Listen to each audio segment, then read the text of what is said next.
তো চলে আসি এবার তোমাদের কোশ্চেন হচ্ছে স্যার কোনটা ট্রানজিটিভ? ট্রানজিটিভ মানে কি?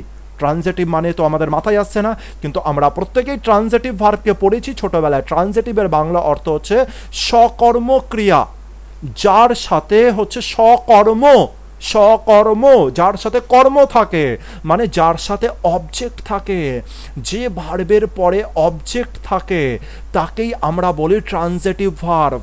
আর জানো এই অবজেক্টটা কিভাবে আমরা পাই?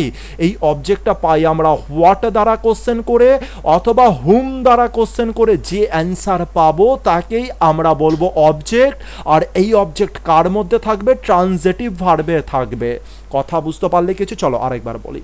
আমরা বললাম তিনটে পয়েন্ট আমাদের মনে রাখতে হবে ভয়েস চেঞ্জে। প্রথম দুটো হবে না, মিনিং পরিবর্তন হবে না, টেন্স পরিবর্তন হবে না, আর তৃতীয় নাম্বার ট্রানজিটিভ আর ইনট্রানজিটিভের দিকে খেয়াল রাখতে হবে। ট্রানজিটিভ কাকে বলে? সকর্মক্রিয়া, যার সাথে কর্ম আছে, কর্ম মানে অবজেক্ট আছে। কিন্তু অবজেক্ট মানে কোন অবজেক্ট? অবজেক্ট তো বিভিন্ন রকমের হতে পারে। তো অবজেক্টটা হবে সেই অবজেক্ট যেখানে হোয়াট দ্বারা কোশ্চেন করে যে অবজেক্ট পাওয়া যায় অথবা হুম দ্বারা কোশ্চেন করে যে অবজেক্ট পাওয়া যায় সেই অবজেক্ট।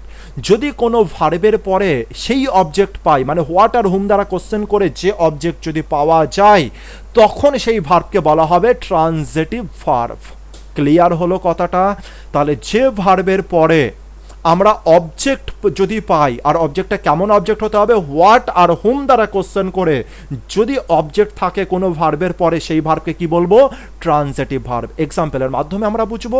অ্যালেক্স একটা ব্যক্তির নাম, সেন্ট এটাকে আমরা সাবজেক্ট বলবো। সেন্ট, সেন্ট মানে কি? পাঠিয়েছিল, তাহলে এটা ভার্ব হলো। এবার প্রশ্ন হচ্ছে এটা কেমন ভার্ব? এটা কি ট্রানজিটিভ নাকি ইনট্রানজিটিভ? চলো চেক করি। Alex sent what, Alex sent what. এবার হচ্ছে এটা ট্রানজিটিভ না ইনট্রানজিটিভ, এটা বোঝার জন্য কি করতে হবে? হোয়াট দ্বারা আর হুম দ্বারা কোশ্চেন করতে হবে, যে কোনো একটা দ্বারা। চলো সবার প্রথমে সেন্ট দ্বারা কোশ্চেন, সেন্টকে হোয়াট দ্বারা কোশ্চেন করি। আলেক্স পাঠিয়েছিল, কি পাঠিয়েছিল? হোয়াট। কি পাঠিয়েছিল? অ্যান্সার এলো আ পোস্ট কার্ড। আলেক্স সেন্ট আ পোস্ট কার্ড। তাহলে আমার অ্যান্সার তো চলে এলো।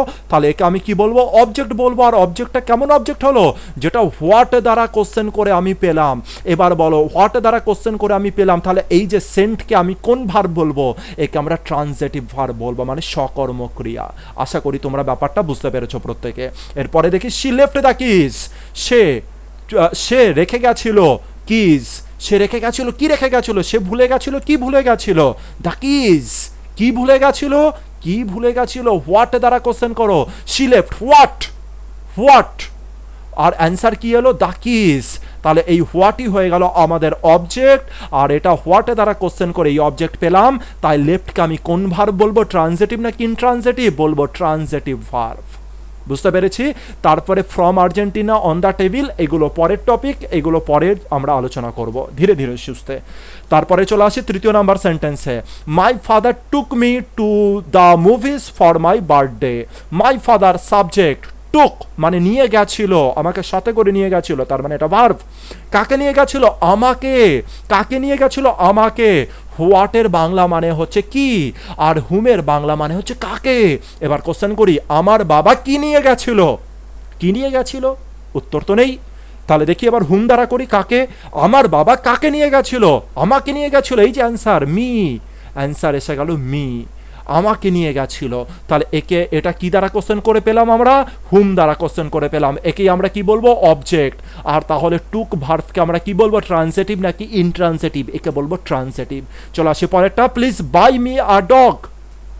প্লিজ মানে হচ্ছে দয়া করে, বাই মি আমাকে কেন, আ ডগ ডগ হওয়ার জন্য নাকি একটু ডগের জন্য? প্লিজ আমাকে কেন, বাই মি আমাকে কেন, আ ডগ একটু ডগের জন্য, একটু ডগ হওয়ার জন্য। এরকম কি মিনিং তোমরা করছো? ভুল মিনিং।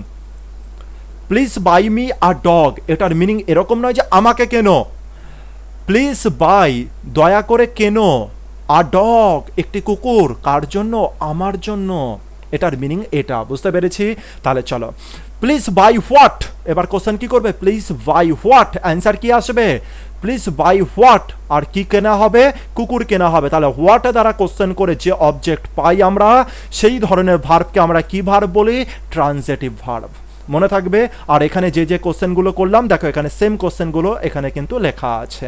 তাহলে প্রথমেই পেলাম আমরা ট্রান্সিটিভ ভার্ব আর ইনট্রান্সিটিভ ভার্বকে চেনার জন্য ট্রান্সিটিভ ভার্বের কথা, যে হোয়াট ভার্বকে যদি আমি হোয়াট দ্বারা অথবা হোয়াট দ্বারা কোশ্চেন করে যদি না পাই তবে হুম দ্বারা কোশ্চেন করবে, আর দেখবে হচ্ছে যদি অবজেক্ট পেয়ে যাও তবে সেই ভার্বকে কি বলবে, ট্রান্সিটিভ ভার্ব বলবে।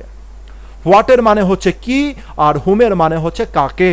চলে আসি পরের পার্টের দিকে, এবার আসবো ইনট্রান্সিটিভ ভার্বের দিকে। ইনট্রান্সিটিভ কি বলে অকর্মক, মানে যার মধ্যে মোদ্দা কথা হচ্ছে কোনো কর্ম থাকে না। নট ফলোড, দেখো এখানে মার্ক করা আছে নট ফলোড, মানে হচ্ছে ফলো করা হয় না। যে ভার্বের পরে ডাইরেক্ট অবজেক্ট থাকে না, বা যে ভার্বের পরে অবজেক্ট থাকে না। কেমন অবজেক্ট থাকে না, হোয়াট আর হুম দ্বারা কোশ্চেন করে যে অবজেক্টগুলো থাকে, যদি কোনো ভার্বের পরে সেই অবজেক্ট না থাকে, আরেকবার বলি শুনে নাও, ইনট্রান্সিটিভ ভার্ব যে ভার্বের পরে যদি অবজেক্ট না থাকে, কোন অবজেক্ট শুনে নাও, কোন অবজেক্ট শুনে নাও, হোয়াট আর হুম দ্বারা কোশ্চেন করে যে অবজেক্টগুলো তৈরি হয়, সেই অবজেক্ট যদি না থাকে কোনো ইনট্রান্সিটিভ ভার্বের পরে, তবে মানে যে ভার্বের পরে এই অবজেক্ট যদি না থাকে, কেমন অবজেক্ট, হোয়াট আর হুম দ্বারা তৈরি যে অবজেক্টগুলো, সেই অবজেক্ট যদি কোনো ভার্বের পরে না থাকে, তখন তাকে কেমন ভার্ব বলবো, ইনট্রান্সিটিভ ভার্ব বলবো। মনে থাকবে। কিন্তু তারপরে কি কোনো অবজেক্ট থাকতে পারে না, কোশ্চেন খুব ইম্পর্টেন্ট। তাহলে এরপরে কি, এটা তো বুঝতে পারলাম যে হোয়াট আর হুম দ্বারা কোশ্চেন করে যদি আমি কোনো অবজেক্ট না পাই, তবে তাকে আমি ইনট্রান্সিটিভ ভার্ব বলতে পারি। খুব ভালো কথা। কিন্তু আমার দ্বিতীয় নাম্বার কোশ্চেন হচ্ছে, তাহলে কি এরপরে কোনো কিছু বুঝতে পারে না? অবশ্যই বুঝতে পারে, এরপরেও অবজেক্ট বুঝতে পারে। কারা কারা বুঝতে পারে, দেখো লেখা আছে হোয়ার, হাউ আর হোয়েন। হোয়ার মানে হচ্ছে কোথায়, অথবা বলতে পারো হচ্ছে হাউ মানে কিভাবে, হোয়েন মানে হচ্ছে কখন। এইগুলো দ্বারা প্রশ্ন করে যদি তুমি কোনো অবজেক্ট পাও, আর এটা যদি কোনো ভার্বের পরে থাকে, তাহলে সেই ভার্বকে কি বলবে, সেই ভার্বকে বলবে হচ্ছে ইনট্রান্সিটিভ ভার্ব। ইনট্রান্সিটিভ ভার্ব, তাহলে যে ভার্বের পরে, তাহলে দুটো জিনিস মাথায় রাখো। নাম্বার 1 পয়েন্ট, যদি কোনো ভার্বের পরে, যদি কোনো ভার্বের পরে কোনো অবজেক্টই নেই, কোনো অবজেক্টই নেই, কোনো অবজেক্টই নেই, তাকে ইনট্রান্সিটিভ বলবো। কোনো ভার্বের পরে কোনো অবজেক্টই নেই, ইনট্রান্সিটিভ। অথবা দ্বিতীয় নাম্বার কেস কি হতে পারে, যদি কোনো ভার্বের পরে হোয়াট আর কি আছে, দ্বিতীয় নাম্বার জিনিস কি আছে, ভার্বের পরে অবজেক্ট আছে, কিন্তু সেই অবজেক্টটা হোয়াট আর হুম দ্বারা তৈরি হলো না, সেই অবজেক্টটা হয় হোয়ার দ্বারা, অথবা হাউ দ্বারা, অথবা হোয়েন দ্বারা যদি তৈরি হয়, তবে সেই ভার্বকেও বলা হবে ইনট্রান্সিটিভ ভার্ব। ক্লিয়ার হলো ব্যাপার। চলে আসি এক্সাম্পলের দিকে। মাই ডগ র্যান, আমার কুকুর দৌড়েছিল, আমার কুকুর দৌড়েছিল। বলো, এটা তো ভার্ব হলো, এই ভার্বের পরে কোনো অবজেক্ট আছে, নেই, তাহলে একে কি বলবো, ইনট্রান্সিটিভ ভার্ব। কোনো অবজেক্ট নেই, ইনট্রান্সিটিভ ভার্ব। ক্লিয়ার হলো ব্যাপারটা। চলে আসি পরেরটা। I arrived at the party around 8 o'clock। I subject, arrived V2, এটাই হয়ে গেল ভার্ব। আমি পৌঁছেছিলাম কোথায়, আমি পৌঁছেছিলাম কোথায়, অ্যাট দ্য পার্টি। আচ্ছা, এখানে আমার প্রশ্ন হচ্ছে, এটা কি এখানে কি হোয়াট দ্বারা কোশ্চেন করে কি এটা পাওয়া যেতে পারে না, বা হুম দ্বারা কোশ্চেন করে কি অ্যাট দ্য পার্টি উত্তরটা পাওয়া যেতে পারে না? না, পাওয়া যেতে পারে না। আই অ্যারাইভড হোয়াট, আমি পৌঁছেছিলাম কি। আই অ্যারাইভড হোম, আমি পৌঁছেছিলাম কাকে, না, কোনো উত্তর নেই এরকম জাতীয়। তাহলে দেখি আবার কি কোশ্চেন হতে পারে। আই অ্যারাইভড, আই অ্যারাইভড কি হয়ে যাবে, হয়ার। আই অ্যারাইভড হয়ার মানে হচ্ছে কোথায়, আমি কোথায় পৌঁছেছিলাম, পার্টিতেই পৌঁছেছিলাম। হোয়েন কখন পৌঁছেছিলাম, অ্যারাউন্ড 8 o'clock। বুঝতে পেরেছি। তাহলে এদেরকে আমরা কি বলবো, অবজেক্ট বলবো। কার অবজেক্ট বলবো, অ্যারাইভডের, অ্যারাইভড ভার্বের। এবার বলো, অ্যারাইভড ভার্ব হচ্ছে ট্রান্সিটিভ নাকি ইনট্রান্সিটিভ? তোমরা বলে অ্যারাইভড হয়ে গেল ইনট্রান্সিটিভ ভার্ব। মনে থাকবে। আর এটা কিন্তু তোমাদের কাজ হচ্ছে ভয়েস চেঞ্জের সময় এই দিকে না খুব ভালো করে নজর রাখা। যখনই তুমি হায়ারে যাবে, হায়ার মানে এসএসসি স্টাফ সিলেকশন কমিশনে যাবে কেন্দ্রের, যখনই তুমি সিজিএল এর মেন্স দেবে, সেই ক্ষেত্রে এই জিনিসগুলোর উপরে গুরুত্বপূর্ণ জিনিস, মানে এইগুলোর উপরে নজর রাখা কিন্তু খুব গুরুত্বপূর্ণ। কারণ অপশানে এ নাম্বার অপশানে কিছু লেখা আছে 2 নাম্বার, 3 নাম্বার, 4 নাম্বার, তিনখানা অপশানে কিছু লেখা আছে, 4 নাম্বারে লেখা আছে none of this, none of this. তখন তার মানে কিছু না কিছু ঘটনা, নান অফ দিস মানে এও নয়, দুইও নয়, তিনও নয়, তাহলে 4 নাম্বার মানে নান অফ দিস। বুঝতে পেরেছি? সেই ক্ষেত্রের জন্য কিন্তু ট্রানজিটিভ কোনটা, ইনট্রানজিটিভ কোনটা খুব ইম্পর্টেন্ট। যদি ম্যাক্সিমাম নাম্বার নিতে হয় তবে এই জিনিসের দিকে খেয়াল রাখবে। The train arrives at 3 PM। ট্রেনটা মানে সাবজেক্ট হয়ে গেল, কে এসেছিল? ট্রেন এসেছিল। অ্যারাইভ করেছে মানে এটা আমাদের ভার্ব হয়ে গেল। অ্যাট কটায়? ট্রেন আসে কটায়? 3টের সময়। ট্রেন আসে কটায়? 3টের সময়। এটা কোন টেন্সে আছে? Present indefinite. তাহলে ট্রেনের হ্যাবিট, ট্রেনের অভ্যাস, ট্রেনের ডিউটি কটায় আসা? 3টেই আসা। দেখো এক্স্যাক্ট টাইম হচ্ছে 3টে, তাই তার আগে অ্যাট প্রিপোজিশন বসেছে। যখনই এক্স্যাক্ট টাইমের কথা বলা হবে তার আগে অ্যাট বসবে। তাহলে এবার দেখি এই জিনিসটা কি আছে। এটা তো বুঝতে পারছো এটা অ্যাক্টিভে আছে, এটা বুঝতে পারছো তো? তোমরা অ্যাক্টিভ বা প্যাসিভের কথা যদি বলতাম তোমরা বলতে এটা কিসে আছে? অ্যাক্টিভে। আচ্ছা চলো আমরা আমাদের প্রসঙ্গে আসি যে এটা ট্রানজিটিভ নাকি ইনট্রানজিটিভ এই অ্যারাইভসটাকে, এই ভার্বটা। তো কোশ্চেন করো হোয়াট দ্বারা। ট্রেন এসেছিল, হোয়াট কি? নেই উত্তর। ট্রেন এসেছিল কাকে? হুম, নেই উত্তর। ট্রেন এসেছিল ট্রেন আসে কখন? 3টের সময়। ট্রেন আসে কখন? কখন মানে হোয়েন। এবার বলো এটা কি হবে? হোয়েন দ্বারা কোশ্চেন করে অ্যান্সার পেলে হোয়েন দ্বারা, তাহলে বলো এটা কি হবে? তাহলে এটা হয়ে গেল ইনট্রানজিটিভ। এরপর একটা তোমরা করো, সামওয়ান ওয়াজ কাফিং লাউডলি। সামওয়ান ওয়াজ কাফিং লাউডলি। সামওয়ান ওয়াজ কফিং লাউডলি। কাফিং মানে কেউ একজনা কাশছিল অতীতের একটা সময়, কোন কেউ একজনা কাশছিল। কিভাবে? জোরে জোরে কাশছিল। হাউ? কিভাবে কাশছিল? জোরে জোরে কাশছিল। হাউ? তাহলে এটা এই যে লাউডলি যেটা রয়েছে এটার কি দ্বারা কোশ্চেন করছে? হাউ দ্বারা। কাকে? কাফিংকে। তাহলে এই কাফিংটা আমাদের কেমন ভার্ব হলো? ট্রানজিটিভ? না না না, এটা হয়ে গেল ইনট্রানজিটিভ ভার্ব। ক্লিয়ার হলো? পরেরটা দেখো আর বলার চেষ্টা করো ট্রানজিটিভ না ইনট্রানজিটিভ। ডাইরেক্ট বলো, the event happened at 6 o'clock। ইভেন্টটা কখন? ইভেন্ট মানে কোনো একটা পার্টি হতে পারে, কোনো একটা অনুষ্ঠান হতে পারে, যে কোনো কিছু। দ্য ইভেন্ট হ্যাপেন্ড অতীতের কথা বলেছে, কটার সময়? At 6 o'clock। কখন? কখন মানে কি? হোয়েন। হোয়েন দ্বারা প্রশ্ন করে তুমি এটা পেয়েছো, তাহলে এই হ্যাপেন্ডকে তুমি কি বলবে? ট্রানজিটিভ না ইনট্রানজিটিভ? তুমি বলে ইনট্রানজিটিভ। এই দুটো জিনিস বুঝতে পেরেছি। এখনো পর্যন্ত যা যা জিনিস বুঝতে পেরেছি একবার রিভিশনে আসি টোটাল জিনিসকে একেবারে, যেন হচ্ছে আমার ভয়েস শেষ হয়ে যাওয়ার সাথে সাথে যেন টোটাল ভয়েস যখনই দেবো ডাইরেক্ট যেন অ্যান্সার করতে পারো যে কোনো এক্সাম, সিজিএল মেন্স পর্যন্ত। বুঝতে পেরেছি? সব ডাব্লিউবিপি এই সমস্ত ছোটোখাটো তো দেখার সাথে সাথে হয়তো প্রথম দুটো ভিডিওতেই ডাব্লিউবিপি কমপ্লিট হয়ে যাবে। বুঝতে পেরেছি? তো যাই হোক একবার রিভিশনে আসি আমরা। সবার প্রথমে আমরা চিনলাম যে ভয়েস কি করে চিনব, কোনটা প্যাসিভ আর কোনটা অ্যাক্টিভ। প্যাসিভ কীভাবে চিনব? বি ভার্বের পরে V3, তাকে আমরা প্যাসিভ বলবো। এরপরে দেখতে পেলাম এর পরের পয়েন্ট ছিল আমাদের হচ্ছে অ্যাক্টিভ ভয়েসের অর্থ কী। মানে অ্যাক্টিভ ভয়েস আমরা কখন ব্যবহার করি? যখন আমরা সাবজেক্টের উপরে বেশি গুরুত্ব দিই। আর যদি আমাদের অবজেক্টের উপরে বেশি গুরুত্ব দিতে হয় তবে আমাদের কি ইউজ করতে হবে? প্যাসিভ। যদি তোমরা কখনো ইংলিশে কথা বলো, যদি ভবিষ্যতে কোনোদিন ইংলিশ শেখো ভালো করে আর ইংলিশে যদি কথা বলা শুরু করো, দেখবে কখনো তোমাদের অ্যাক্টিভেও বলতে হচ্ছে, কখনো তোমাদের প্যাসিভেও বলতে হচ্ছে। কারণটা কি?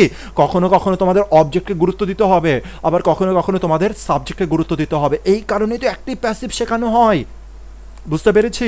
তৃতীয় নাম্বার পয়েন্ট, অ্যাক্টিভ থেকে প্যাসিভ বা প্যাসিভ থেকে অ্যাক্টিভ করার জন্য তিনখানা জিনিস মনে রাখতে হবে, মনে রাখতেই হবে। এই তিনটা হচ্ছে বেসিক্স জিনিস। নাম্বার 1, অর্থের বা মিনিংয়ের কোনো পরিবর্তন হবে না। 2 নাম্বার জিনিস, টেন্সের কোনো পরিবর্তন হবে না। আর 3 নাম্বার, ট্রানজিটিভ আর ইনট্রানজিটিভ ভার্বকে কী করতে হবে? চিনতে হবে। যে ভয়েস করার আগেই আগে চিনে নিতে হবে যেটা ট্রানজিটিভে আছে নাকি ইনট্রানজিটিভে আছে। আর এই জিনিসটা কাজে লাগবে কোথায়? সিজিএল এর মতো পরীক্ষাগুলোতে, সিজিএল হোক, সিএইচএসএল হোক, মানে এই জাতীয় এসএসসির এক্সামগুলোতে খুব বেশি ইম্পর্টেন্ট হবে, বা হচ্ছে যেখানে ইংলিশ আছে হায়ার লেভেলেরগুলো। তো চলে আসে ট্রানজিটিভ। ট্রানজিটিভে কী ছিল? সকর্মক, মানে সকর্ম, যেখানে কর্ম আছে। কর্ম মানে অবজেক্ট আছে, আর অবজেক্টটা কেমন ধরনের অবজেক্ট হবে? হোয়াট আর হুম দ্বারা কোশ্চেন করে যদি কোনো অবজেক্ট পাই আর যেটা ভার্বের পরে বসছে, তো সেই ভার্বকে কি বলবো? ট্রানজিটিভ ভার্ব বলবো। ইনট্রানজিটিভ ভার্ব কাকে বলবো? অবজেক্ট থাকতেও পারে, নাও থাকতে পারে। অবজেক্ট যদি না থাকে কোনো ভার্বের, তাকে কি বলবো? ইনট্রানজিটিভ। আবার বলি, অবজেক্ট নেই, ইনট্রানজিটিভ। যদি অবজেক্ট থাকে আর অবজেক্টগুলো অ্যান্সার দেবে কার কার? হোয়ার, হাউ আর হোয়েন, তবে তাদেরকে কি বলবো? ইনট্রানজিটিভ বলবো। সুন্দর। এবার আরও একটা ইম্পর্টেন্ট জিনিস দেখবো, কিভাবে অ্যাক্টিভ থেকে প্যাসিভে করতে হয়, মানে কি রুলস রয়েছে। আমি কিছু স্ট্রাকচার অনুসারে করব যাতে তোমাদের বুঝতে সুবিধা হয়। সবার আগে দেখো, এশা ইজ সিঙ্গিং আ সং, লেখা আছে পাশে অ্যাক্টিভ বলে। তোমাদের মতে কি এটা সত্যি অ্যাক্টিভ নাকি এটা প্যাসিভে লেখা আছে? তোমরা বলে এখানে কোনো বি ভার্ব, এখানে বি ভার্ব আছে কিন্তু ভি3 নেই, তাহলে এটা কিসে আছে? অ্যাক্টিভে আছে। এটা তোমরা বলতে পারো এটা অ্যাক্টিভ ভয়েসে রয়েছে। দ্বিতীয় নম্বরে কোশ্চেন, এটা ট্রানজিটিভ ভার্ব নাকি intransitive verb? Esha is singing what, হোয়াটের কোশ্চেনের অ্যান্সার এলো এ সং, তাহলে একে তুমি কি বলবে? Transitive verb. এই দুটো বলবে। এরপরে আমরা দেখব এটা কোন টেন্সে রয়েছে, কারণ আমরা কি জানি অ্যাক্টিভ থেকে প্যাসিভ এলে সেটা কিসে হবে? টেন্সের কোনো রূপ পরিবর্তন হবে না। এটা রয়েছে প্রেজেন্ট টেন্সে। শুধুমাত্র কি প্রেজেন্ট টেন্স বলে স্টপ হবো? না, এটা ভার্বের সাথে আইএনজিও রয়েছে, মানে কন্টিনিউয়াস, তাহলে কি বলবো? একে প্রেজেন্ট কন্টিনিউয়াস টেন্স।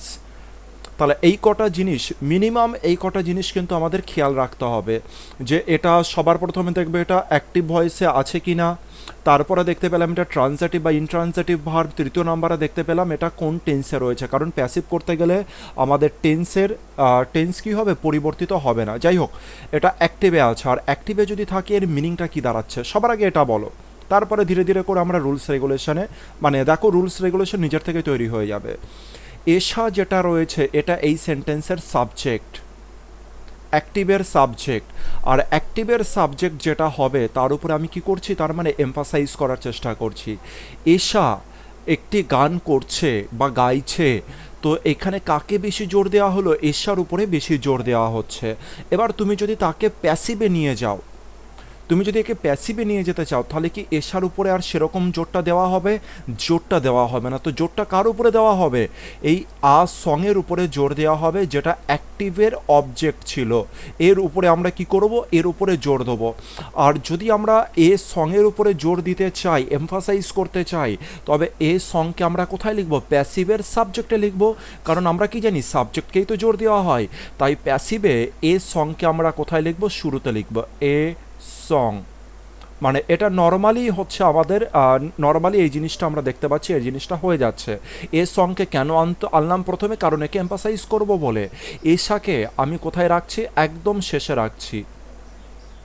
কেন শেষে রাখছি? কারণ একে আমি আর এমফাসাইজ করতে চাইছি না, তাই আমি একে কোথায় দিয়ে দিচ্ছি? অবজেক্ট পার্টে দিয়ে দিচ্ছি। আর আমরা জানি যে ভয়েস চেঞ্জের ক্ষেত্রে যেটা প্যাসিভে একটা প্রিপোজিশন বসে, তার নাম হচ্ছে বাই প্রিপোজিশন। শুধুমাত্র বাই নয়, বাইয়ের বদলে অন্য কিছু জিনিসও বসতে পারে, আর আমি সেগুলো আগামী যে ভিডিওগুলো আসবে সেখানে আমি বর্ণনা করে দেবো। তাহলে এসে আমাদের লাস্টে চলে গেল, সং আমাদের প্রথমে এলো, কারণটা বুঝতে পেরেছি সবাই। এবার চলো দ্বিতীয় নম্বর জিনিসে আসি। দ্বিতীয় নম্বর জিনিস হলো, যে কোনো জিনিসকে প্যাসিভ করতে গেলে, যেটা আমরা প্রথম স্লাইডে দেখেছিলাম, আমি কি করে বুঝবো কোনটা প্যাসিভ কি না? তার জন্য বি প্লাস ভি3, তার জন্য আমরা জানি বি ভার্ভ, তার সাথে কে বসবে? ভি3 বসবে। তো এখানেও তো আমাকে প্যাসিভ যেহেতু করছি, তাহলে তো বি প্লাস ভি3 তো করতেই হবে।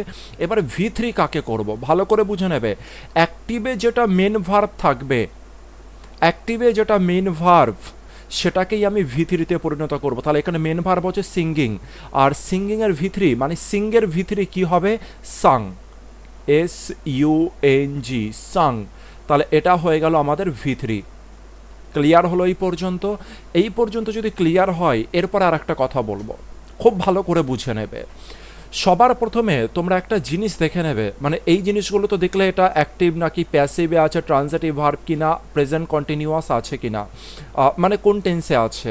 এরপরে আর একটা জিনিস দেখার, যে অ্যাক্টিভে যে সেন্টেন্সটা আছে সেখানে কোনো হেল্পিং ভার্ব আছে কিনা, এটা খুব ইম্পর্টেন্ট, এই জিনিসটাকে একটু খেয়াল রাখবে।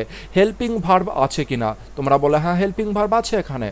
আর যদি হেল্পিং ভার্ব থাকে, তবে মনে রাখবে প্যাসিভের ক্ষেত্রেও হেল্পিং ভার্বই বসবে, প্যাসিভের ক্ষেত্রে হেল্পিং ভার্ব কিন্তু বসবে।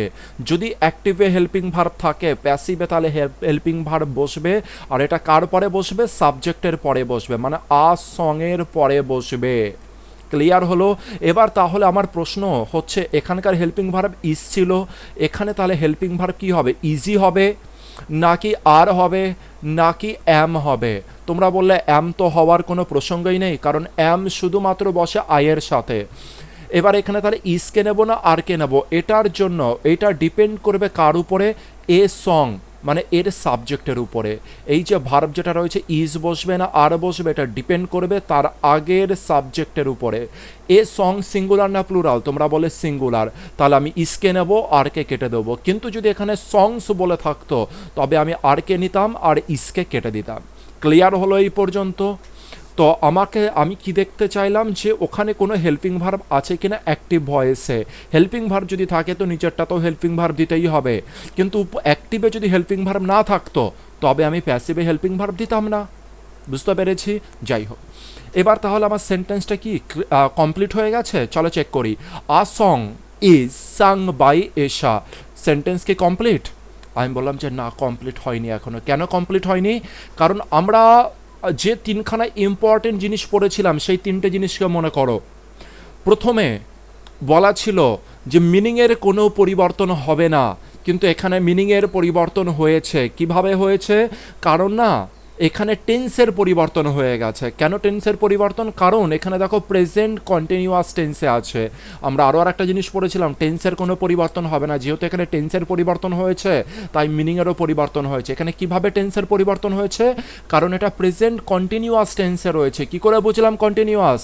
অ্যামিজ আরের সাথে যদি আইএনজি যুক্ত থাকে তখন তাকে বলবো প্রেজেন্ট কন্টিনিউয়াস। প্রেজেন্ট কন্টিনিউয়াসে আইএনজি যুক্ত থাকতেই হবে। কিন্তু প্যাসিভে এখানে দেখো কোথাও আইএনজি যুক্ত কি আছে, কোথাও আইএনজি যুক্ত নেই। এবার প্রশ্ন হচ্ছে, যেমন হচ্ছে এ সং, আইএনজি আছে সং এর পরে? না। ইজের পরে আইএনজি? না। সাংয়ের পরে আইএনজি? না। কোথাও আইএনজি যুক্ত নেই। তাহলে আমরা কি জানি যে টেন্সকে সেম রাখতে হবে। এখানেও আমাদের প্রেজেন্ট কন্টিনিউয়াস টেন্সেই লিখতে হবে। তো প্রেজেন্ট কন্টিনিউয়াস টেন্সে আমি কিভাবে লিখবো? আইএনজি যোগ করতে হবে। এবার আইএনজিটা কার সাথে যোগ করব? চলো একটা কাজ করি, ইজের সাথে আইএনজি যোগ করে দিই। ভার্বের সাথে তো আইএনজি যোগ হয়, তো ভার্ব এখানে তো দুটোই আছে, একটা ইজ আছে আর একটা রয়েছে সাং। তো বলো কার সাথে আইএনজি যোগ করবো? ইজের সাথে আইএনজি, ইজিং। তোমরা বলে ইজিং বলে তো কোনো কিছু হয় না, তাহলে ইজের সাথে আইএনজি যুক্ত হবে না। তাহলে চলো সাংয়ের সাথে আইএনজি যুক্ত করি, সাঙ্গিং। সাঙ্গিং এরকম তো কোনোদিনও হয় না, কারণ আইএনজি অলওয়েজ যুক্ত হয় V0-র সাথে। ভার্বের বেস ফর্মের সাথে অলওয়েজ আইএনজি যুক্ত হয়। সিংয়ের সাথে আইএনজি, যেমন এখানে সিং হচ্ছে V0, তার সাথে আইএনজি যুক্ত হয়েছে। অ্যাক্টিভে দেখো সিং রয়েছে V0, তার সাথে আইএনজি যুক্ত হয়েছে, এটা ঠিক আছে। কিন্তু আমি কি সাংয়ের সাথে আইএনজি যুক্ত করতে পারবো? একদমই কিন্তু করতে পারবো না। তাহলে এবার আইএনজি যুক্তও করতে হবে, না হলে তো এটা অ্যাক্টিভ থেকে প্যাসিভে পরিণত হওয়া আমাদের রুলস, আমাদের নিয়ম অনুসারে তো এটা ভুল হয়ে যাবে। তাহলে আইএনজি যুক্ত করব কি করে? চলো একটা কাজ করি, আমরা না শুধুমাত্র আইএনজি বলে লিখে দিই। শুধুমাত্র আইএনজি বলে লেখা থাকলো, তাহলে কি এটা ঠিক আছে? কি বলছো তোমরা? সামান্যতম যদি নলেজ থাকে তবে তোমরা কি বলছো? তোমরা বললে যে ইংলিশে এরকম কোনো সেন্টেন্সই নেই যেখানে শুধুমাত্র আইএনজি বলে রয়েছে, তার আগে কোনো ওয়ার্ড নেই। তার মানে তো স্ট্রাকচারে বিশাল প্রবলেম চলে এলো। অ্যাক্টিভ থেকে প্যাসিভে আমার করতে তো ভয়ানক মুশকিল হয়ে যাচ্ছে। তাহলে তো আমার প্যাসিভে করতে পারছি না, বিপদে চলে এলো, আমাদের প্যাসিভ ভয়েস সংকটে চলে এলো। যখনই এরকম বিপদ চলে আসবে, আমার কথাটা মনে রাখবে, যখনই বিপদ চলে আসবে তখন না ম্যাক্সিমাম জায়গায় একটা ভার্ব হেল্প করতে আসে, তার নাম হচ্ছে বি ভার্ব। তাহলে তুমি এখানে কি বসিয়ে দেবে? বি বসিয়ে দেবে। আর বি এর সাথে তুমি কি যোগ করে দেবে? আইএনজি যোগ করে দেবে। বিং, কি হয়ে গেল? বিং। বুঝতে পেরেছি ব্যাপারটা? এবার দেখো টোটাল স্ট্রাকচার ঠিক আছে কিনা। আসং অবজেক্টে ছিল, সাবজেক্টে এসছে, হেল্পিং ভার্ব বসেছে, তারপরে ভার্বের সাথে আইএনজিও রয়েছে, তার মানে বিংও রয়েছে, আইএনজি রয়েছে, তার মানে এটা কন্টিনিউয়াসকে রিপ্রেজেন্ট করে দিল। এরপরে দেখতে পেলাম ভিতরি বায়ো আছে, আবার এসা যেটা সাবজেক্টে ছিল অ্যাক্টিভের সে প্যাসিভেও আছে। খুব সুন্দর, বুঝতে পেরেছি। এই কথাটা মনে রেখো, যখনই ইংলিশ সেন্টেন্সরা বিপদে পড়বে তখনই সেখানে বি ভার্ব এসে কিন্তু সাহায্য করবে। আর এই কথাটা আমি দেখবে বারবার করে রিপিট করব যদি আমি করাতে থাকি ম্যাক্সিমাম জিনিস। তো চলো আসি 3 নম্বরে। 3 নম্বরকে এবার একটু বোঝার চেষ্টা করি। শি ইজ ডিস্টার্বিং দেম, লেখা আছে শি ইজ ডিস্টার্বিং দেম। সবার প্রথমে আমার কাজকে এটা অ্যাক্টিভে আছে না প্যাসিভে আছে চেক করে নেওয়ার, কারণ এখানে তো লেখা আছে অ্যাক্টিভ না প্যাসিভ। এটা তো কোশ্চেনে নাই লেখা থাকতে পারে অ্যাক্টিভে রয়েছে না প্যাসিভে রয়েছে। সেই ক্ষেত্রে তোমার করণীয় কি? আগে চেক করে নেওয়া। তুমি দেখতে পেলে যে বি ভার্বের সাথে V3 নেই, তাহলে এটা আমাদের কিসে আছে? অ্যাক্টিভে আছে। দ্বিতীয় নম্বর, এটা ট্রানজেটিভ না ইনট্রানজেটিভ? তোমরা বলে ডিস্টার্বিং করছে কাকে? হুম, কাকে ডিস্টার্বিং করছে? তো অ্যান্সার এলো দেমকে। তাহলে এই যে দেম যেটা এলো এটা হুমের অ্যান্সার, তাহলে এটা আমাদের হয়ে গেল ট্রানজেটিভ ভার্ব। দ্বিতীয় নম্বর জিনিস হচ্ছে এটা কোন টেন্সে আছে, কারণ টেন্সটা কতটা ইম্পর্টেন্ট এটা 1 নাম্বার এক্সাম্পলে কিন্তু আমরা দেখে ফেলেছি। তাহলে আমাদের টেন্সটাকে জানতে হবে। She is disturbing them, be ভার্বের সাথে অ্যামিসারের সাথে দেখো আইএনজি যুক্ত রয়েছে, ডিস্টার্বিং। তাহলে একে কি বলবো, এটা প্রেজেন্ট। ইজ দেখে আমি বুঝতে পারলাম এটা প্রেজেন্টে রয়েছে। আর যেটা মেন ভার্বের সাথে আইএনজি, তাই এটাকে আমি কি বলবো, কন্টিনিউয়াস। তাহলে এটা আমাদের কোন ভার্ব হলো, প্রেজেন্ট কন্টিনিউয়াস টেন্স আর ট্রান্সিটিভ ভার্ব। আগেরটাও কিসে ছিল, ট্রান্সিটিভ ভার্বেই ছিল, প্রেজেন্ট কন্টিনিউয়াসেই ছিল। চলো এবার অ্যাক্টিভের মিনিংটাকে আগে বোঝার চেষ্টা করি, কি মিনিংটা লিখতে চেয়েছে।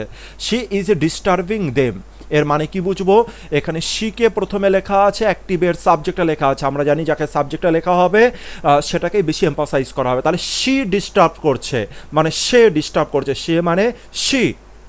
কাদের ডিস্টার্ব করছে এটা বেশি ইম্পর্টেন্ট নয়, স্পিকার এখানে যে না, সে বলতে চেয়েছে যে সে ডিস্টার্ব করছে, তার উপরে জোর দিচ্ছে, সেই মেয়েটার উপরে জোর দিচ্ছে যে ডিস্টার্ব করছে।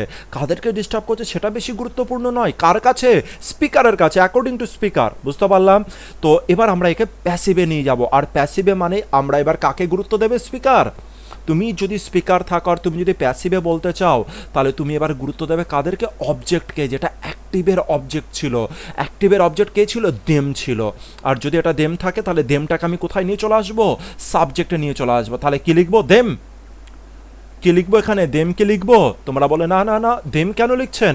কারণ আমরা এটা প্রোনাউনে শিখেছি যে কখনো দেম অলওয়েজ কোথায় বসে, অবজেক্টে বসে। সাবজেক্টে কে বসে, দে বসে, সাবজেক্টে বসে দে। তাহলে আপনি এখানে দেম নয়, আপনি এখানে লিখবেন দেম। ব্যাপারটা যারা যারা জানো না তারা একটুখানি দেখে নেবে, এটা প্রোনাউনের টপিক, কোন অংশটা সাবজেক্টে বসে কোন অংশটা অবজেক্টে বসে এটা একটু দেখে নেবে। তা সত্ত্বেও আমি এখানে একটু লিখে দিচ্ছি তোমাদেরকে। সাপোজ রয়েছে দে, আর এটা কি হবে তাহলে, দেম হবে। যদি এখানে লেখা থাকে হচ্ছে হি, তবে এটা হয়ে যাবে হিম। দুই একটা লিখে দিচ্ছে। যদি এখানে থাকতো শি, তবে এটা হয়ে যাবে হার। আর এই দিকের যেটা লিখছি আমি, দেম, হিম, হার, এগুলো সব হবে অবজেক্টে। আর এটা রয়েছে দে, হি, শি, এগুলো বসবে সেন্টেন্সে। এর মানেটাকে আমি একটু বলে দিই। যদি কোনো বাক্যে দে, হি আর শি ইউজ করো, দে হি বা শি, এদের মধ্যে যে কোনো জনকে যদি ইউজ করো, তবে এরা সেন্টেন্সের অলওয়েজ সাবজেক্টে বসবে, অবজেক্টে কোনোদিনও বসবে না। কিন্তু যদি তুমি এদেরকেই অবজেক্টে ইউজ করতে চাও, তবে কিন্তু দেকে ইউজ করতে পারবে না, হিকে পারবে না, শিকে পারবে না। তবে তোমাকে দেমকে ইউজ করতে হবে, হিমকে নালে হারকে। বুঝতে পারলাম? তাই তো দেখো অ্যাক্টিভের এই কেসে 3 নম্বরের কথা বলছি। অ্যাক্টিভের এই কেসে এখানে কি লেখা আছে, অবজেক্টে দেম লেখা আছে। এখানে কি দে বলে লেখা আছে, দে বলে লেখা নেই। কেন লেখা নেই? কারণ দে বসে সাবজেক্টে আর দেম বসে অবজেক্টে। সেরকমভাবে দেখো শুরুতে কি লেখা ছিল, শি। শিটা কোথায় বসেছে, সেন্টেন্সের শুরুতে, তার মানে সাবজেক্ট। সাবজেক্টে কি শি বসে নাকি হার বসে? তোমরা বললে শি বসে সাবজেক্টে, হার বসে অবজেক্টে। তাই এখানে হার কিন্তু যদি লেখা থাকতো তাহলে ভুল লেখা আছে এটা বলতাম। ক্লিয়ার হলো? এটা প্রোনাউনের টপিক। যদি না জানা থাকে আমাকে একটু বলবে, তাহলে আমি এই লিস্টটাকে বলে দেবো। মানে লিস্টটাকে আমি যে কোনো একটা স্লাইডে দিয়ে দেবো, তাহলে তোমরা ভালো করে করতে পারবে। তাহলে শি ইজ ডিস্টার্বিং দেম। এবার আমরা কি করব, প্যাসিভে বলবো। তার মানে স্পিকার এবার প্যাসিভে বলতে চাইছে। প্যাসিভ বলতে চাইছে মানে কার উপরে গুরুত্ব দিল, অবজেক্টের উপরে। তাহলে অবজেক্ট এখানে দেম ছিল, তবে এ সাবজেক্টে চলে এলো, তাহলে কি বসবে, দেম কি বসবে? তোমরা বলে না, সাবজেক্টে দেমটা কি হয়ে যায়, দে হয়ে যায়। খুব সুন্দর। এরপরে যেটা শি রয়েছে, শিটা কোথায় চলে যাবে, শি চলে যাবে হচ্ছে অবজেক্টে। তাহলে আমি শি এর এবার কি শি লিখবো না, তবে কি লিখবো, হার। আর হারের আগে কি বসবে আমাদের, আমরা আগেরটাই দেখেছি, বাই প্রিপোজিশন বসবে। ম্যাক্সিমাম জায়গায় 95% জায়গায় বাই বসবে। আর কিছু কিছু জায়গায় যেগুলো চেঞ্জ আমি বলেছি সেগুলো আমি বলে দেবো। পরবর্তী কাজ কি, পরবর্তী কাজ হচ্ছে আমার দেখা অ্যাক্টিভে কোনো হেল্পিং ভার্ব আছে কি না। অথবা পরবর্তী কাজ তুমি একটা জিনিস করতে পারো, যে আমরা কি জানি প্যাসিভ ভয়েসের জন্য V3 করতে হয়। বি ভার্বের সাথে V3, তাহলে V3 কার বসাবো, ডিস্টার্বের V3। আর ডিস্টার্বের V3 কি হবে, ডিস্টার্বড, BED, ডিস্টার্বড। বুঝতে পারলাম। এরপরে আমাদের কাজ হচ্ছে অ্যাক্টিভে হেল্পিং ভার্ব আছে কি না। অ্যাক্টিভে যদি হেল্পিং ভার্ব থাকে তবে প্যাসিভে হেল্পিং ভার্ব হবে কি হবে না, আগে এটার উত্তর দাও তোমরা। বলে অ্যাক্টিভে যদি হেল্পিং ভার্ব থাকে প্যাসিভেও কিন্তু হেল্পিং ভার্ব হবে। এবার প্রশ্ন হচ্ছে এখানে কোন হেল্পিং ভার্ব বসবে, যেটা ইজ লেখা আছে ইজি কি বসবে, নাকি এখানে আর বসবে, নাকি এখানে অ্যাম বসবে। এটা তো বুঝতে পারলাম এটা প্রেজেন্টে আছে, তাই অ্যাম ইজ আর এর মধ্যেই কাউকে বসাতে হবে। ওয়াজ ওয়ার বসালে চলবে না, কারণ ওয়াজ ওয়ার তো পাস্টে। তো অ্যাম ইজ আর এর মধ্যে কেউ বসবে। এবার তোমরা বলে অ্যাম কি বসতে পারে, তোমরা বলে না অ্যাম বসবে না। তাহলে এবার কি ইজ বসতে পারে? আরে ইজ বসবে কি করে, এইখানে যে ভার্বগুলো বসবে সেটা ডিপেন্ড করবে কার উপরে, এই যে সাবজেক্ট রয়েছে দে তার উপরে। দেটা সিঙ্গুলার না প্লুরাল, তোমরা বলে দে প্লুরাল, তাই এখানে ইজ কেটে গেল আর হবে আমার কারেক্ট অ্যান্সার। তাহলে দে আর। বুঝতে পেরেছি হেল্পিং ভার্বের কেসটা। যদি হেল্পিং ভার্ব থাকে অ্যাক্টিভে সেটা অবশ্যই প্যাসিভে বসাবে, যদি হেল্পিং ভার্ব না থাকতো তবে প্যাসিভে হেল্পিং ভার্ব বসানোর কোনো চিন্তা নেই, তাই হেল্পিং ভার্বকে একটুখানি নজর দেবে। এবার কি আমার সেন্টেন্স প্যাসিভে কমপ্লিট করা কি হয়ে গেছে, তোমরা বলে না হয়নি।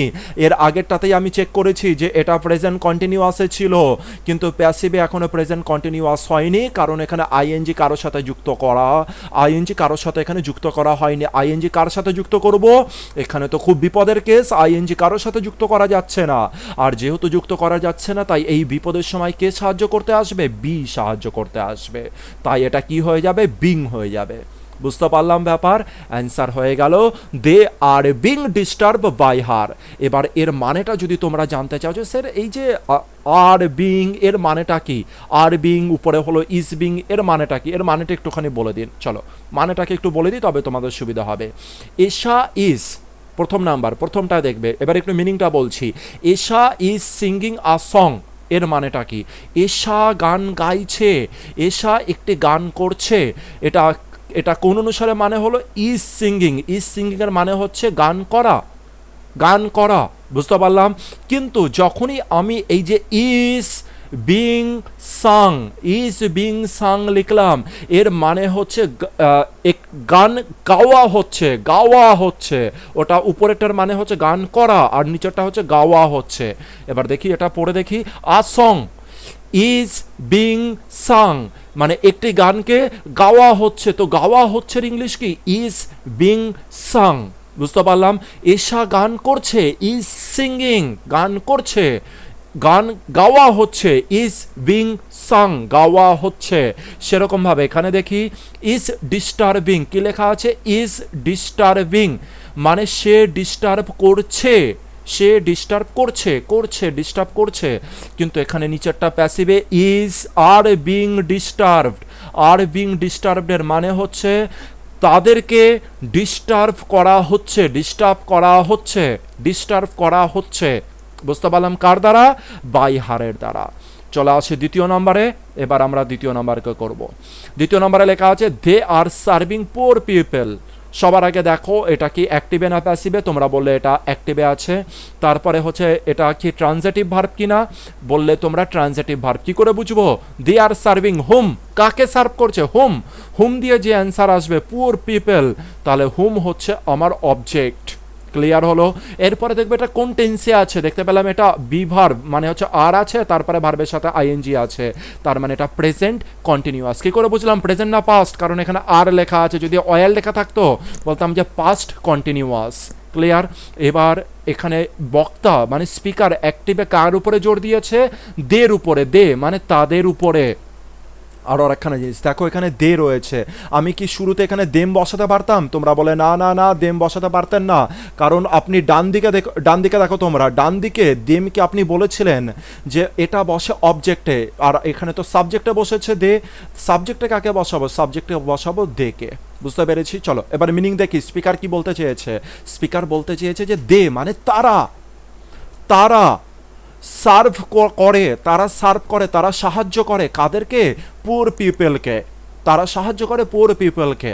এবার প্যাসিভে যে বলতে চাইবে, যে স্পিকার থাকবে প্যাসিভে বলার যে স্পিকারটা, সে কি চাইছে, সে বলছে এবার সে এম্পাসাইজ কাকে করবে, পুয়ার পিপলকে, মানে অবজেক্টকে। তো চলো পুয়ার পিপলকে আমি সবার প্রথমে এই জায়গাতে লিখে দিই, প্যাসিভের সাবজেক্টে লিখে দিলাম হচ্ছে পুয়ার পিপলকে, হ্যাঁ কি না? তাহলে এবার আমি কার উপরে কম গুরুত্ব দিতে চাইছি, দের উপরে। তাহলে দেখে কোথায় লিখবো, একদম অবজেক্টে লিখবো। কার অবজেক্টে, প্যাসিভের অবজেক্টে, যাকে আমি এজেন্টও বলতে পারি, যাকে আমি সাবজেক্টও বলতে পারি, এর একাধিক নাম।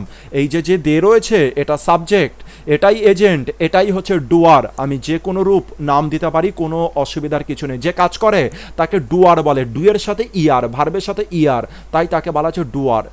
চলো আর একটা কথা বলেই দিই, যেহেতু এই কথাটা বললাম, ভার্বের সাথে যদি কখনো ই আর যুক্ত হয় তবে সেটা কমন নাউনে পরিণত হয়, তবে সেটা কমন নাউনে রূপান্তরিত হয়।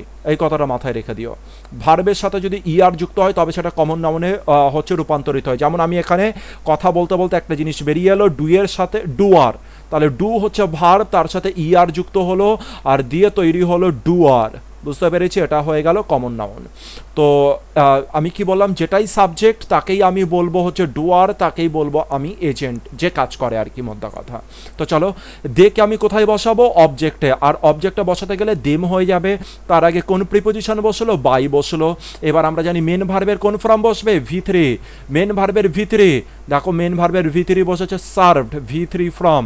এরপর আমরা দেখব কি কাজ আমাদের দেখার, যে কোনো রূপ কি আছে কিনা, অক্সিলারি ভার্ব আছে কিনা। এখানে অক্সিলারি ভার্ব আছে আর, তাহলে এটা প্রেজেন্টে আছে। আর যদি এটা প্রেজেন্টে থাকে তাহলে আমার প্যাসিভেও হচ্ছে হেল্পিং ভার্ব যেটা থাকবে সেটাও কিসে থাকবে, প্রেজেন্টেই থাকবে। তাহলে অ্যাম, ইজ, আর এর মধ্যে কেউ বসবে, ডিপেন্ড করবে কার উপরে, এই পুয়ার পিপলের উপরে, যেটা সিঙ্গুলার নাকি প্লুরাল। পুয়ার পিপল যেহেতু প্লুরাল তাই এখানে ইজ বসবে না, অ্যাম বসবে না, কে বসবে, আর বসবে। একখানা জিনিস এখনো বাকি, উপরে প্রেজেন্ট কন্টিনিউয়াস ছিল, মানে ভার্বের সাথে আইএনজি যুক্ত ছিল, কিন্তু আইএনজি এখনো পর্যন্ত না আর এর সাথে বসিয়েছি না সার্ভডের সাথে বসিয়েছি। তাহলে আইএনজি কার সাথে বসাবো, দেখতে পেলাম যে প্যাসিভের স্ট্রাকচার বিপদে চলে এসছে, তো এই বিপদে হেল্প করার জন্য আইএনজির সাথে কে বসে গেল, বি বসে গেল, বিং হয়ে গেল আমার answer. Poor people are being served by them. দেখো এখানে কোন রূপ মুখস্থ করতে হচ্ছে কি হচ্ছে না, এটা ভালো করে বুঝে নাও তোমরা। তো এখানে একটা ইম্পর্টেন্ট জিনিস, যে টেন্স কোনটা আছে, টেন্সের পরিবর্তন হবে না। আর একটা কি বললাম, যে অক্সিলারি ভার্ব কোনটা আছে, অক্সিলারি ভার্বের দিকে কিন্তু অবশ্যই করে নজর দেবে, এই দুটো অক্সিলারি ভার্ব আছে কিনা। যদি অক্সিলারি ভার্ব থাকে তাহলে পরেরটাই কিন্তু অক্সিলারি ভার্ব অবশ্যই বসবে। চলো পরেরটা দেখি, আরও কিছু দেখবো, দেখতে দেখতে আমরা জিনিসটার উপরে মানে কি হব, খুব ভালো করে যাতে বুঝতে পারি, তার জন্য এত বেশি এক্সাম্পল দেওয়া আছে। দেখতে পেলাম এটা কিসে আছে, অ্যাক্টিভে, ট্রানজিটিভ না ইনট্রানজিটিভ, তোমরা বলো ট্রানজিটিভ ভার্ব। এরপর এটা কোন কন্টিনিউয়াস কোন টেন্স, এটা প্রেজেন্টে লেখা আছে, কি করে বুঝলাম, এস যুক্ত করা আছে, রিডস। প্রেজেন্ট কোন টেন্স, ইনডেফিনেট টেন্স, তাহলে আমার প্যাসিভেও কি হবে, প্রেজেন্ট ইনডেফিনেটেই হবে। তো চলো এবার আমরা কি করবো, ডাইরেক্ট কাজ করি। আ নোভেল, আমরা গুরুত্ব দেবো কাকে, নোভেলকে। তাহলে আ নোভেলকে কোথায় লিখবো, আ নোভেল হলো। এরপরে আমরা কি লিখছি, হি ছিল সাবজেক্ট, এবার এর উপরে কম গুরুত্ব দেবো, তাই হিকে অবজেক্ট নিয়ে আসলে কি হয়ে যায়, হিম হয়ে যায়। একটু আগেই আমরা আলোচনা করেছি। তার আগে কোন প্রিপোজিশন বসবে, বাই বসবে। এরপরে বলো রিড হচ্ছে মেন ভার্ব, এর কোন ফর্ম বসবে, এর V3 ফর্ম বসবে, V3। তো রিডের V3 ফর্ম কি হয়ে যায়, রেড হয়ে যায়, রেড, READ, রেড। লেখাটা স্পেলিং এক থাকবে কিন্তু উচ্চারণটা আলাদা হয়ে যাবে, রেড, রয়েকা রেড বা RED, রেড, রেডের মতো উচ্চারণ, RED রেডকে যেমন উচ্চারণ করো সেরকমই উচ্চারণ হবে এটার। এবার দেখো এখানে কোনো হেল্পিং ভার্ব ছিল, আগেরটার মতো হেল্পিং ভার্ব নেই, তাহলে এখানে হেল্পিং ভার্ব বসানোর কোনো হেডেকই নেই। বুঝতে পেরেছি, এখানে হেল্পিং ভার্ব নেই, তাহলে এখানে হেল্পিং ভার্ব বসানোর কোনো হেডেকই নেই। এই কারণে বলছিলাম হেল্পিং ভার্ব আছে কিনা শুধু চেক করা। এবার বলো সেন্টেন্সটা কি ঠিক আছে, মানে প্যাসিভ কি হয়ে গেছে, প্যাসিভ তো হয়নি, কারণ প্যাসিভের জন্য দরকার বি প্লাস V3, আর বি মানে হচ্ছে অ্যামিজ আর ওয়াজ ওয়ার, অথবা বি বিং বিন, এদের মধ্যে যে কোনো একজনকে থাকতে হবে, আর তার সাথে V3। এখানে V3 তো আছে কিন্তু বি ভার্বের কোনো কিছু রূপ নেই, তাই এখানে বি ভার্বের কোনো না কোনো রূপ বসাতে হবে। এবার কাকে বসাবো, এমকে বসাতে পারি, না, এটা আগে বলো ওয়াজ ওয়ারকে কি বসাতে পারি? তোমরা বলে না ওয়াজ ওয়ার কেন বসাবেন? ওয়াজ ওয়ার তখন বসাবেন, ওয়াজ আর ওয়ার আপনি তখন বসাবেন যদি এটা পাস্ট টেন্সে থাকতো, কিন্তু রিডস মানে এটা প্রেজেন্ট টেন্সে আছে, তাহলে আপনি ওয়াজ ওয়ার বসাতে পারবেন না। আপনি যাকে বসাবেন সেটা হচ্ছে এম ইজ আর এর মধ্যে কাউকে বসাবেন, কারণ এর লিস্ট হচ্ছে আগেই রেডি করা হয়েছে। কারণ বি ভার্বের প্রেজেন্টে কে বসে? এম ইজ আর এর মধ্যে কেউ বসে। তো এখানে এম বসতে, একটু ওয়েট করো, কালিটা চেঞ্জ করে নিই, সুবিধা হবে। এম ইজ আর এর মধ্যে যে কোনো একজন বসবে। তোমরা বললে এম তো হতে পারে না, কারণ এম বসে আই এর সাথে, ইজ হতে পারে কিন্তু আর হতে পারে না, কারণ আর এর জন্য এই নোভেলকে কি হতে হতো? প্লুরাল হতে হতো, নোভেলের সাথে একাধিক নোভেল, কিন্তু এখানে সিঙ্গেল নোভেলের কথা বলেছে, তাই ইজ হবে এখানকার কারেক্ট অ্যান্সার। আর novel is read by him, ব্যাস হয়ে গেল আমাদের প্যাসিভ। ক্লিয়ার হলো ব্যাপারটা? কত ইজি দেখো। আগেরটার সাথে তফাৎ কি? আগেরটাই শুধুমাত্র অক্সিলারি ভার্ব ছিল, যে অক্সিলারি ভার্বটা এখানে বসাতে হয়েছিল, আর আইএনজি যেটা হচ্ছে কোথায় বসাবে এটা নিয়ে টেনশন করছিলাম, সেই আইএনজিটা যখনই টেনশনে বা বিপদে পড়বে কে আসবে? Be verb always. তোমরা দেখো এর পরবর্তীতে বি ভার্ব আসবে আর সাহায্য করবে সবাইকে। 3 নম্বরে চলে আসি, তারপরে 2 নম্বরে আসবো। বলছে she teaches me, she teaches me, কেন ইএস যুক্ত হলো? কেন এর সাথে এস যুক্ত হলো? কারণ এই যে যেটা সাবজেক্ট রয়েছে সি সিঙ্গুলার, তাই ভার্বও কি হলো? সিঙ্গুলার হয়ে গেল। সে টিচেস মি, সে আমাকে পড়ায়। এখানে যে কর্তা রয়েছে, আচ্ছা চলো আগে দেখি এটা অ্যাক্টিভে না প্যাসিভে। এটা অ্যাক্টিভে রয়েছে, ট্রান্সিটিভ না ইনট্রানজিটিভ? দেখতে পেলাম এটা ট্রান্সিটিভ। সি টিচেস মি, কাকে পড়ায়? হুম, কাকে পড়ায়?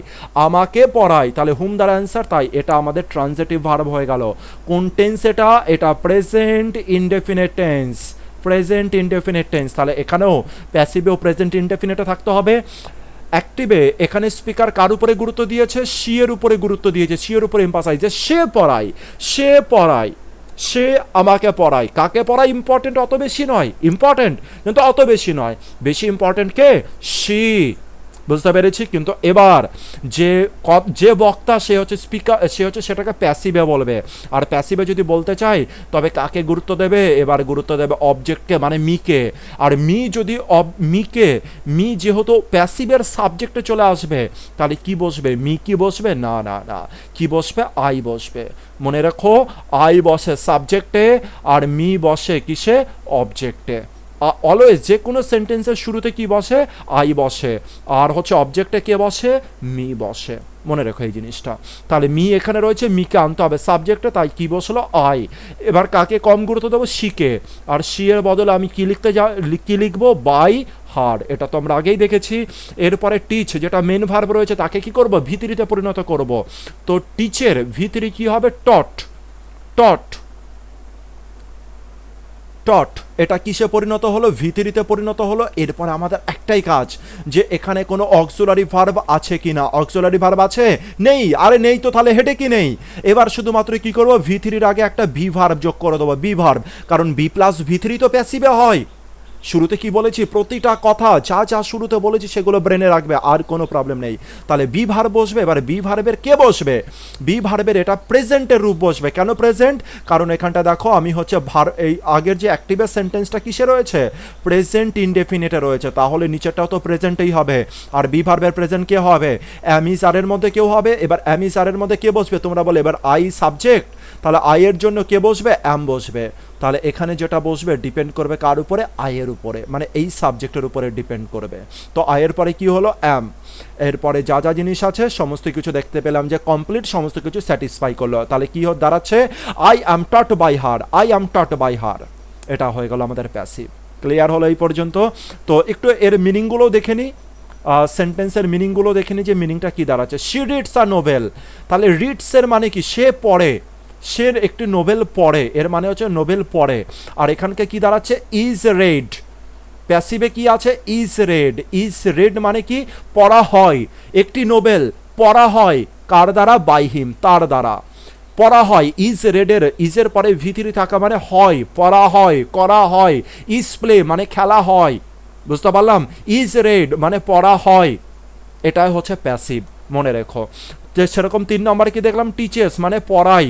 আর যখনই অ্যাম টট বললাম তখনই মানে হচ্ছে আমাকে পড়ানো হয়। টিচেস মানে হচ্ছে পড়াই। কে পড়াই? সি পড়াই। কিন্তু এবার আমাকে, আই মানে আমাকে পড়ানো হয় কার দ্বারা? বাই হারের দ্বারা। দেখো মিনিংয়ের কোনো পরিবর্তন হলো? কোনো পরিবর্তন হলো না। আগেও লেখা ছিল শি টিচেস মি, সে আমাকে পড়ায়, মানে আমাকে পড়ায় সে। দি প্যাসিভও সেটা লেখা আছে আই অ্যাম টট, আমাকে পড়ানো হয় তার দ্বারা। দুটো মিনিংই সেম। এবার এটা বলবে, তোমাদের কাজ হচ্ছে দ্বিতীয় নাম্বার যেটা রয়েছে সেটা তোমাদের খুঁজে বার, মানে কিভাবে করব সেটা বলো। সবার প্রথমে এটা অ্যাক্টিভে রয়েছে transitive verb, they grow plants, তারা কাকে কি গ্রো করতে চাইছে? প্ল্যান্টসকে। তাহলে এটা কি লিখবো আমরা? Transitive verb. এরপরে দেখবো কোন টেন্স, এটাও দেখতে পেলাম প্রেজেন্ট ইনডেফিনিট টেন্সে এটা রয়েছে। তাহলে আমাদের প্যাসিভকেও প্রেজেন্ট ইনডেফিনিটেই করব। তাহলে দে, তারাকে এমফাসাইজ করেছি, আর এখানে প্ল্যান্টসকে কম এমফাসাইজ করেছি। যখন প্যাসিভে যাব প্ল্যান্টসকে আমরা কি করব? বেশি করে এমফাসাইজ করব। তাই প্ল্যান্টসকে আমরা কোথায় রেখেছি? প্যাসিভের সাবজেক্টে লিখেছি। দেকে এবার আমরা কম গুরুত্ব দেব, তাই একে আমরা প্যাসিভের অবজেক্টে লিখব। তাই দেখো দের বদলে আমরা কি লিখেছি? দেম লিখেছি। আর তার আগে কোন প্রিপোজিশন যুক্ত করেছি? বাই প্রিপোজিশন যুক্ত করে দিয়েছি। এবার গ্রো হচ্ছে ভার্ব এখানকার, আর এইটা যেহেতু ভার্ব তাই এই ভার্বের মেন V3 ফর্মে আমরা পরিণত করব। V3 গ্রোর V3 কি হলো? গ্রোন। বুঝতে পারলাম। এরপরে একটাই কাজ, যে এখানে বি ভার্ব বসাতে হবে, কারণ বি ভার্বের সাথে V3 হলেই প্যাসিভে হচ্ছে। এখানে কোনো অক্সিলারি ভার্ব আছে? নেই। তাহলে আমার কোনো হেডিকই নেই প্যাসিভে অক্সিলারি ভার্ব করার। এবার এটা কিসে আছে? প্রেজেন্টে আছে, তাই অ্যামিজারের মধ্যে কেউ না কেউ বসবে। বলো প্লান্ট সিঙ্গুলার না প্লুরাল? কার উপরে ডিপেন্ড করে এখানে অ্যামিজার বসাবো? কার উপরে ডিপেন্ড করবে? এই সাবজেক্টের উপরে, মানে প্ল্যান্টসের উপরে, যেটা প্যাসিভের সাবজেক্ট কিন্তু অ্যাক্টিভের অবজেক্ট ছিল। প্ল্যান্টস এস যুক্ত আছে, তার মানে একাধিক প্ল্যান্টসের কথা বলছে, প্লুরাল, তাই ভার্বও হয়ে যাবে প্লুরাল। কি হয়ে যাবে? আর। বুঝতে পেরেছি? এই পর্যন্ত সুন্দর করে দেখো আর কি। তারপরে আরও হচ্ছে আরও কিছু জিনিস নেব, আর তারপরে কিছু এক্সারসাইজও আমরা দেখব।